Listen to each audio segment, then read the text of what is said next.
Welcome to exam विवेचना।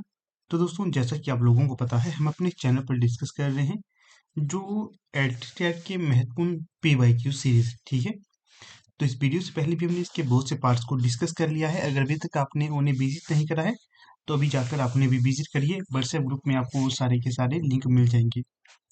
बाकी video को शुरू करने से पहले आपको बता देता हूँ कि हमारी टीम के द्वारा H P P G T और एच पी हिंदी और एल टी टेट जून 2024 के लिए तैयारी करवाई जा रही है। अगर आप में से अभी तक कोई एनरोल नहीं हुआ है तो समय रहते एनरोल होइएगा।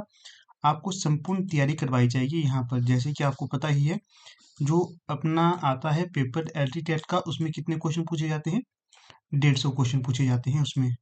तो 150 में से आपको करवाए जाएंगे हमारे 120 जो हिंदी और हिंदी साहित्य के आते हैं, उसकी सारी तैयारी करवाई जाएगी आपको। तो जुड़िएगा समय रहते और अपनी तैयारी को सुदृढ़ करिएगा और जो आपको सफलता चाहिए वो प्राप्त करिएगा। इसी के साथ देखिए, जो एच पी पी हिंदी है, इसके लिए हमारी टीम के द्वारा मॉक टेस्ट और प्रीवियस ईयर्स के जो भी क्वेश्चन पेपर हैं वो अब अवेलेबल करवा दिए गए हैं। साथ में इम्पोर्टेंट नोट्स भी हैं। अगर आप उनमें कोई इंटरेस्ट रखते हो तो संपर्क कर सकते हो। तो देखिए, यहाँ पर जो जानकारी देता हूँ, एल टी टेट 2024 के लिए हमारा नया बैच बैठ किया है। तो 1 मार्च तक आप इसमें एडमिशन ले सकते हैं। ये हमारा चलेगा 3 महीने तक पूरा कोर्स। इस कोर्स में आपको संपूर्ण हिंदी और हिंदी साहित्य कवर करवाया जाएगा। कोर्स की फीस भी बहुत ही कम रखी गई है, आप लोगों की जेब को ध्यान में रखकर। इस कोर्स में आपको रोज सुबह 9 से 10 बजे तक एक एक घंटे का रिकॉर्डेड वीडियो लेक्चर दिया जाएगा। इसमें समय की कोई पाबंदी नहीं है, आप अपने हिसाब से इसे देख सकते हो, तभी ये रिकॉर्डेड है। और जो एक लेक्चर तो सुबह दिया जाएगा और दूसरा लेक्चर दिया जाएगा आपको रात को। रात को उसी वीडियो लेक्चर का आपको टेस्ट भी देखने के लिए मिलेगा। ठीक है, जैसे कि आपको बता दिया है, हर दिन आपको 2 लेक्चर देखने के लिए मिलेंगे। एक मिलेगा आपको टॉपिक वाला लेक्चर और दूसरा मिलेगा आपको एल टी टेट के लिए पी वाई क्यू वाला लेक्चर। इसी के साथ समय समय पर आपको एल टी टेट की जो 10 वर्षों के क्वेश्चन पेपर हैं वो भी आपको उपलब्ध करवाए जाएंगे। ठीक है, पीडीएफ। तो अगर कोर्स से संबंधित कोई जानकारी चाहिए हो या कोर्स लेना हो तो यहाँ पर जो हमारा व्हाट्सएप नंबर दिया गया है, इस पे आप संपर्क कर सकते हो। ठीक है, तो चलिए देख लेते हैं आज के क्वेश्चन पेपर को। और ये रहे हमारे नोट्स। पीजीटी हिंदी या फिर एलटी टेट या फिर एलटी कमीशन के लिए है, ये नोट्स अब अवेलेबल हो गए हैं। ये पीडीएफ नोट्स हैं। पीजीटी हिंदी के 5 वर्षों के हल प्रश्न पत्र with mock test, 5 mock test भी इसमें हो जाएंगे। इसी के साथ हिंदी साहित्य के 1000 अति महत्वपूर्ण प्रश्न उपलब्ध हैं। एचपीपीजीटी हिंदी के लिए नए पाठ्यक्रम के अनुसार ही 10 महत्वपूर्ण मॉक टेस्ट भी उपलब्ध करवाए गए हैं। ठीक है, और अन्य हस्तलिखित नोट्स भी उपलब्ध करवाए गए हैं। और साथ में हिंदी व्याकरण के हस्तलिखित नोट्स भी हैं जो फर्स्ट पेपर के लिए इंपॉर्टेंट होंगे। वीडियो लेक्चर भी साथ में उपलब्ध है। तो चलिए आज का लेक्चर देख लेते हैं, काफ़ी महत्वपूर्ण होगा ये भी आपके लिए। ध्यान से अगर आप इन लेक्चर को देखोगे तो आपको अवश्य यहाँ से फायदा मिलेगा। तो देख लेते हैं पहला प्रश्न क्या पूछा गया है आज। 105, अज्ञे को ज्ञानपीठ पुरस्कार किस रचना पर मिला था? तो जो अज्ञे थे, इन्हें ज्ञानपीठ पुरस्कार किस रचना के लिए मिला था? तो ये सही हो जाएगा यहाँ पर। कितनी नावों में कितनी बार के लिए अज्ञे को ज्ञानपीठ पुरस्कार मिला था? तो हाल ही में ज्ञानपीठ पुरस्कार वितरित किया गया है कुछ दिनों पहले। तो इसमें जो उर्दू के प्रसिद्ध शायर हैं गुलजार जी, इन्हें भी ज्ञानपीठ पुरस्कार से नवाजा गया है। ये ध्यान रखना आपने। ठीक है, बाकी देखिए, अरे यायावर रहेगा याद कितनी नावों में कितनी बार, ये दोनों ही अज्ञे के काव्य संग्रह हैं। इनकी एक लंबी कविता है, कौन सी? असाध्य वीणा, ये भी काफी चर्चित इनकी रचना मानी जाती है। प्रश्न संख्या 106, राहुल सांकृत्यायन को किस प्रकार का उपन्यासकार माना जाता है? राहुल सांकृत्यायन की बात की जा रही है यहाँ, तो इसका सही विकल्प हो जाएगा राहुल सांकृत्यायन को। तो जो मुख्यतः ये माने जाते हैं, एक तरह से इनमें से कोई नहीं। ठीक है, सामाजिक कहीं पर ये लिखते हैं, सामाजिक भी मनोविश्लेषणात्मक नहीं है और ना ही ये आंचलिक है, तो डी यहाँ पर सही विकल्प हो जाएगा। अगला प्रश्न है, व का उच्चारण स्थान क्या है? तो 107 का सही विकल्प होगा दंत ओष्ठ। अगला प्रश्न देखिए 108, रानी केतकी की कहानी के लेखक कौन है? तो 108 का सही विकल्प हो जाएगा इंशा अल्लाह खां के द्वारा रानी केतकी की कहानी लगभग 1803 के आसपास लिखी गई थी। पूरी कंफर्म डेट नहीं, 1803 से 5 के बीच मानी जाती है। फिर जो अपने रानी केतकी की कहानी है इंशा अल्लाह खां के द्वारा लिखी गई थी। श्रद्धाराम फिलौरी के द्वारा भाग्यवती नामक एक इनका प्रसिद्ध उपन्यास है, जिसे हिंदी का प्रथम उपन्यास भी माना जाता है। लल्लू जी लाल है, इनके द्वारा ब्रजभाषा के प्रचार प्रसार में महत्वपूर्ण रोल अदा किया गया था, खड़ी बोली के प्रचार प्रसार में भी। और प्रेम सागर इनकी प्रसिद्ध रचना है। जो गोपाल दास गेहमरी है, ये इनकी जो सरकटी लास्ट जो उपन्यास है काफी चर्चित है, और ये एक तरह से मतलब रहस्यात्मक उपन्यास लिखते थे। अगला प्रश्न है, सवैया छंद के अंतर्गत सुंदरी में प्रत्येक चरण में कितने अक्षर होते हैं? सुंदरी की पूछ रहे हैं, सवैया छंद के अंतर्गत सुंदरी में प्रत्येक चरण में कितने अक्षर होते हैं? तो 109 का जो सही विकल्प हो जाएगा तो वो होगा 25। कितने? 25। अगला है गवाक्ष, किस अंग्रेजी शब्द का हिंदी पारिभाषिक शब्द है? हिंदी का पारिभाषिक शब्द है। तो 110 का जो सही विकल्प हो जाएगा तो वो हो जाएगा आपका 110 का बिंदु। 110 का बी। अगला प्रश्न देख लीजिए 111, रहीमन पानी राखिए बिन पानी सब सून। इस दोहे में पहले तो ध्यान रखिए, दोहा दोहा है। इस दोहे के भाग में कौन सा अलंकार है? तो रहीमन पानी राखिए बिन पानी सब सून, 111 का जो सही विकल्प होगा श्लेष अलंकार है। यहाँ पर श्लेष का अर्थ होता है चिपका हुआ। एक ही शब्द में कई अर्थ यहाँ पर, जैसे पानी है, पानी के अंदर ही कई अलग अलग शब्द यहाँ अलग अलग अर्थ यहाँ पर निकल रहे हैं, तो श्लेष अलंकार होगा। परसर्ग किसे कहते हैं? परसर्ग। तो जो 112 का सही विकल्प होगा कारक चिन्ह को कहा जाता है परसर्ग, सी। दोहा किस प्रकार का छंद है? तो जो दोहा है ये हो जाएगा आपका मात्रिक छंद, विकल्प बी। अगला है निम्न पर्याय में इंद्र की पत्नी का पर्यायवाची कौन सा है? 114 का जो सही विकल्प होगा इंद्र की पत्नी को कहा जाता है शुचि, सी। फिर अगला प्रश्न है 115, विपात्र मुक्तिबोध की किस विधा की रचना है? विपात्र पहले तो ध्यान रखना है, मुक्तिबोध की रचना है, किस विधा की रचना है? तो ये जो सही होगा उपन्यास विधा की रचना है विपात्र, किसकी? मुक्तिबोध की। फिर अगला प्रश्न है 116, इसमें पूछा यह है प्रेमचंद द्वारा लिखित हिंदी में पहला उपन्यास कौन सा है? प्रेमचंद द्वारा लिखित हिंदी का पहला उपन्यास कौन सा है? तो 116 का जो सही विकल्प हो जाएगा तो वो होगा आपका सेवा सदन, मुंशी प्रेमचंद का पहला हिंदी में लिखा गया उपन्यास है। बाकी गोदान का महत्वपूर्ण उपन्यास है, इसका समय 1936 होगा। गबन, निर्मला, सेवा सदन ये इनके महत्वपूर्ण रचना उपन्यास हो जाएंगे। जो मुंशी प्रेमचंद है इन्हें उपन्यास सम्राट भी कहा जाता है। अगला प्रश्न है दरियाई घोड़ा किस रचनाकार की कहानी संग्रह है? तो 117 का विकल्प हो जाएगा ए, उदय प्रकाश का। दोपहर का भोजन, डिप्टी कलेक्टरी ये भी उदय प्रकाश की ही कहानियां हो जाएंगी। अगला प्रश्न है 117, गतिशील चिंतन लेख के रचयिता कौन है? गतिशील चिंतन लेख के 118 का जो सही विकल्प हो जाएगा तो वो हो जाएगा आपका सी, हजारी प्रसाद द्विवेदी। 118 का सी।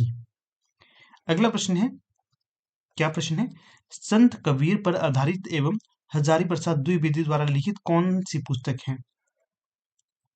संत कबीर पर और हजारी प्रसाद द्विवेदी द्वारा लिखित।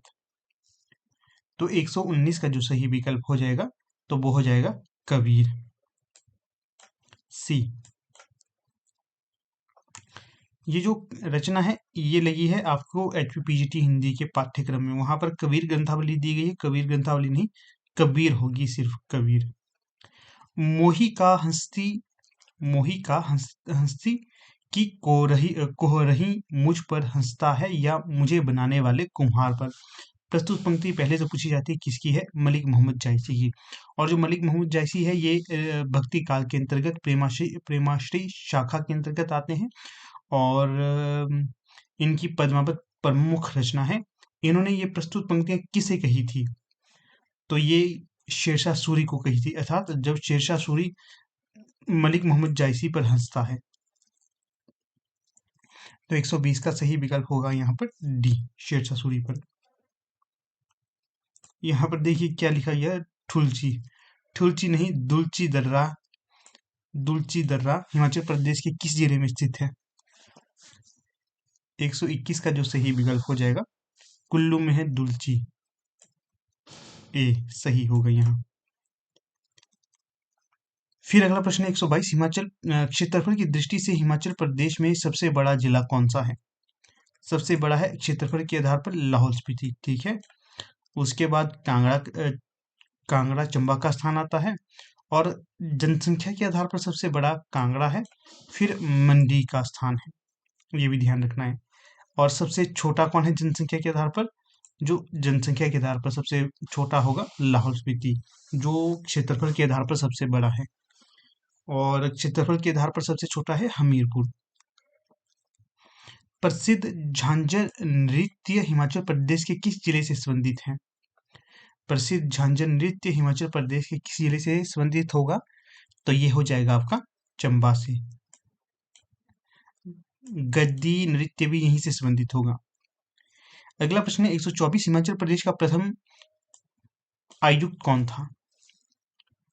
तो 124 का जो सही विकल्प होगा, जो NC मेहता थे, ये हिमाचल प्रदेश के प्रथम आयुक्त थे। फिर अगला प्रश्न है 125, हिमाचल प्रदेश का प्रथम उपराज्यपाल कौन था।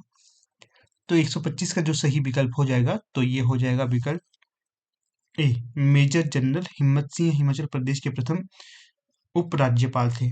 और प्रथम मुख्यमंत्री कौन थे, ये बताइएगा आप। अगला प्रश्न देखिएगा, इसमें आपसे पूछा यह है, लाजो नामक पुस्तक किसकी है। लाजो नामक पुस्तक, तो जो लाजो नामक पुस्तक है ये है हिमाचल प्रदेश के पूर्व मुख्यमंत्री की शांता कुमार की। इनकी देखिए लाजो नामक, हिमालय पर लाल छाया, और आपकी मृग तृष्णा, इसी तरह की कुछ इनकी प्रमुख रचनाएं मानी जाती हैं, ठीक है। मृग तृष्णा, लाजो, ये आपके उपन्यास हैं। अगला प्रश्न है 127, धामी सत्याग्रह का नेता कौन था। धामी सत्याग्रह का नेता, तो जो 127 का सही विकल्प हो जाएगा, तो ये होगा आपका विकल्प ए, पद्मदेव। जो पद्मदेव थे ये धामी सत्याग्रह के नेता थे, ये सही विकल्प। बाबा कांशीराम को पहाड़ी गांधी की उपाधि किसने दी। तो जो बाबा कांशीराम को पहाड़ी गांधी की उपाधि दी गई थी, तो ये दी गई थी आपके जवाहरलाल नेहरू के द्वारा। और देखिए जो बाबा कांशीराम थे, इन्होंने कसम खाई थी कि, इन्होंने एक कसम खाई थी, जब भगत सिंह जैसे प्रसिद्ध और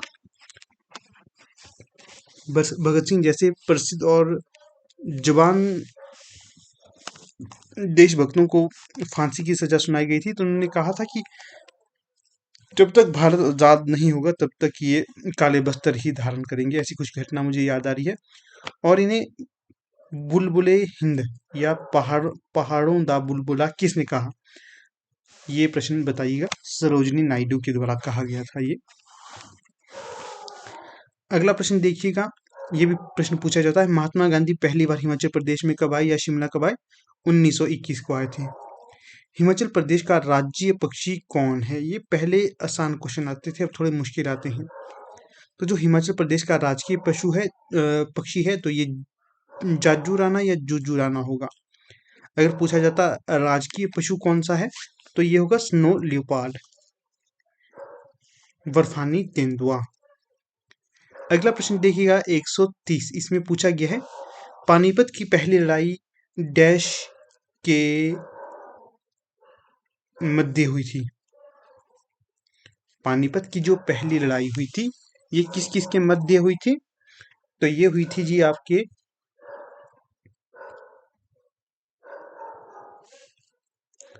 बाबर और इब्राहिम लोदी के मध्य। सी। शक संबत कनिष्क के द्वारा डैश वर्ष में शुरू किया गया था। कब किया गया था शक संबत कनिष्क के द्वारा शुरू? 131 का सही विकल्प क्या होगा? विकल्प ए 78 ईस्वी पूर्व शुरू किया गया था। हम्पी किसकी राजधानी थी? तो 132 का जो सही विकल्प हो जाएगा, हम्पी विजयनगर साम्राज्य की राजधानी थी। ए सही होगा। दक्षिण भारत में प्राचीन समय में दो ही प्रसिद्ध राज्य थे, एक था विजयनगर साम्राज्य और दूसरा था बहमनी साम्राज्य। और उत्तर भारत में दिल्ली सल्तनत प्रसिद्ध था। जो विजयनगर साम्राज्य था ये हिंदुओं का था और बहमनी साम्राज्य ये मुस्लिमों का था, ये भी ध्यान रखना आपने। बाकी देखिए जो ये पीडीएफ है आपको, ये आपको जो पेड मेंबर्स हैं इनके लिए अवेलेबल करवा दी जाएगी व्हाट्सएप ग्रुप में।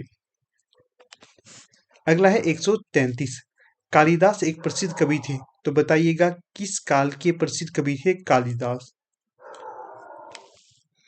तो 133 का जो सही विकल्प हो जाएगा तो वो हो जाएगा आपका विकल्प बी।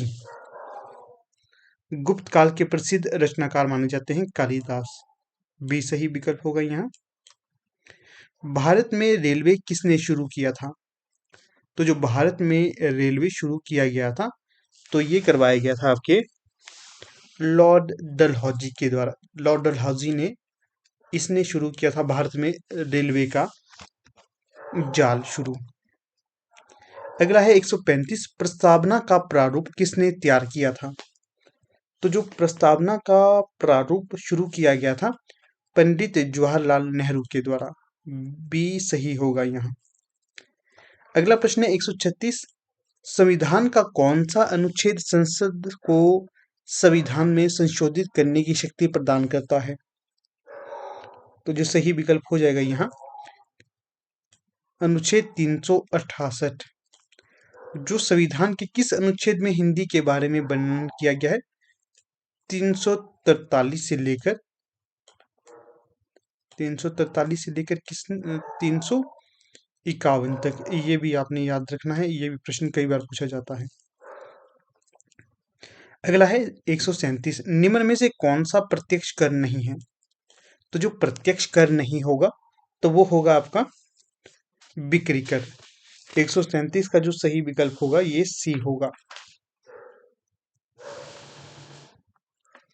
अगला प्रश्न देखिए, भारत की सबसे ऊंची चोटी कौन सी है? तो 138 का जो ये क्या निकल गया, 138 का जो सही विकल्प होगा, भारत की सबसे ऊंची चोटी है कंचनजंगा, विकल्प बी सही होगा। विश्व की सबसे ऊंची चोटी कौन सी है? Mount Everest. ये कहाँ पर स्थित है? आपके नेपाल में स्थित है ये। फिर अगला प्रश्न देखिए 139, भारत में सबसे लंबा उच्च मार्ग कौन सा है? तो 139 का जो सही विकल्प होगा NH7 है भारत का सबसे लंबा उच्च मार्ग, विकल्प ए सही होगा यहाँ। अगला प्रश्न देखिए 140, इसमें पूछा गया है बिजली के बल्ब में कौन सा तत्व प्रयोग होता है? तो जो बिजली का बल्ब है इसमें जो तत्व प्रयोग होता है टंगस्टन, विकल्प डी।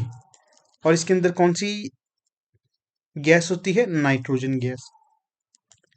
अगला प्रश्न देखिए 141, विक्रम साराभाई अंतरिक्ष केंद्र निम्न में से किस स्थान पर स्थित है?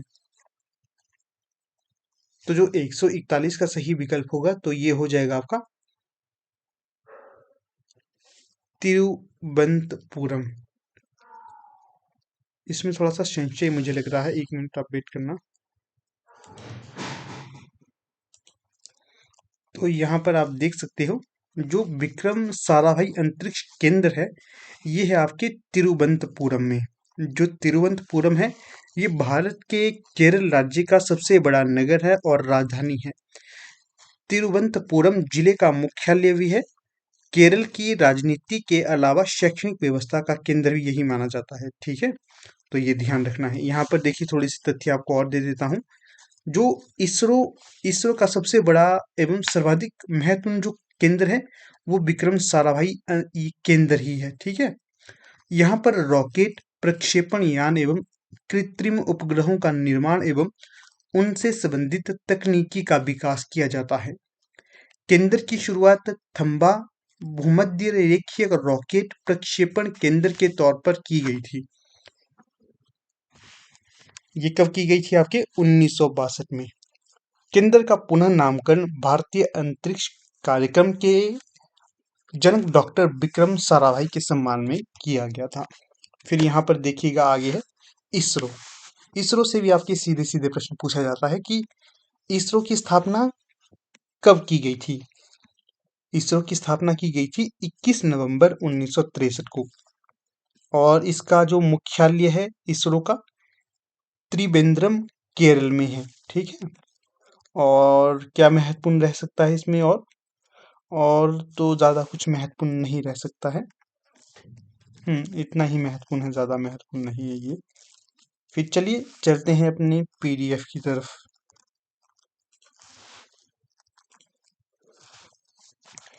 फिर आगे देखिए, यहाँ पर जो सही विकल्प होगा तो वो होगा सी। अगला है, प्रसिद्ध खिलाड़ी सरिता का निम्न में से किस खेल से संबंध है? तो जो 142 का सही विकल्प होगा, ये बार बार निकल रहा है, तो जो सरिता है ये किस खेल से संबंधित होगी? तो ये है आपकी मुक्केबाजी। विकल्प बी सही है। जो मुक्केबाजी से एक और प्लेयर काफी प्रसिद्ध थी, कौन? ये थी आपकी मैरी कॉम। हाँ जी, मैरी कॉम थी। मीराबाई चानू ये वेट लिफ्टिंग से संबंधित थी, ये भी ध्यान रखना है। अगला प्रश्न देखिए 143, पंचशील समझौता किन के मध्य हुआ था? तो जो पंचशील समझौता है ये हुआ था आपके भारत और चीन के मध्य। विकल्प बी यहाँ सही होगा। इसके पश्चात अगला प्रश्न देखिए 144, तेलंगाना राज्य की राजधानी है। तो जो तेलंगाना राज्य है इसकी राजधानी क्या होगी? हैदराबाद। विकल्प ए सही है यहाँ। अगला प्रश्न है, हीराकुंड बांध निम्न में से किस नदी पर बनाया गया है? तो जो हीराकुंड बांध है ये बनाया गया है महानदी पर। ये हमने अभी कुछ दिन पहले डिस्कस किया था। विकल्प बी यहाँ सही होगा। हर वर्ष मानवाधिकार दिवस कब मनाया जाता है? तो 146 का जो सही विकल्प होगा, 10 दिसंबर को हर वर्ष विश्व मानवाधिकार दिवस मनाया जाता है। बी सही होगा यहाँ। अगला है 147, अगस्त 2014 को प्रधानमंत्री ने निम्न में से कौन सी योजना शुरू की थी?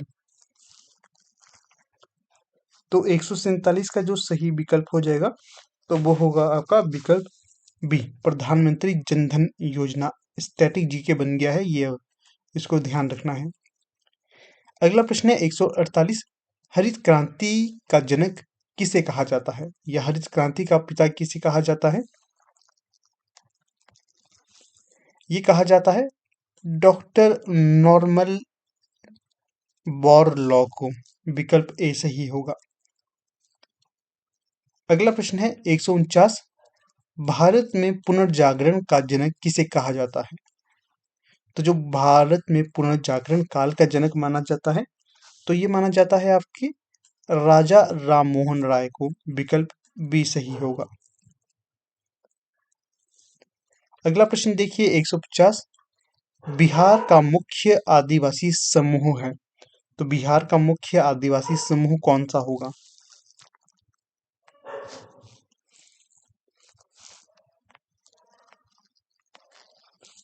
तो ये है आपका संथाल। विकल्प ए यहाँ पर सही होगा। तो देखिएगा दोस्तों, कुछ इस प्रकार से आज का ये हमारा लेक्चर था। ज़्यादा लंबा इसे नहीं खींचा मैंने, शॉर्ट ही रखा। बाकी वीडियो को समाप्त करने से पहले फिर से कहूँगा, अगर आप अभी तक हमारे व्हाट्सएप, टेलीग्राम और फेसबुक पेज, ग्रुप और चैनल से नहीं जुड़े हैं तो उन सभी के लिंक आपको डिस्क्रिप्शन बॉक्स में मिल जाएंगे। अगर कोई क्वेरी रहती है तो ये हमारा व्हाट्सएप नंबर है। HP PGT हिंदी के लिए अभी हमारा बैच चला हुआ है, अगर जुड़ना चाहते तो उसमें रहते जुड़ सकते हो, ठीक है, क्योंकि 29 मार्च से तो आपकी परीक्षाएं शुरू हो गई हैं। तो अगर अभी जुड़ना चाहते हो, कुछ समय बचा है, जुड़ सकते हो। LT टेट के लिए भी हमारा बैच चला हुआ है, जून 2024 के लिए जुड़ना चाहते हो तो इससे भी जुड़ सकते हो। बाकी चलिए अब अपनी वीडियो का समापन कर लेते हैं। वीडियो अच्छा लगे तो इसे लाइक, चैनल को सब्सक्राइब अवश्य करना है।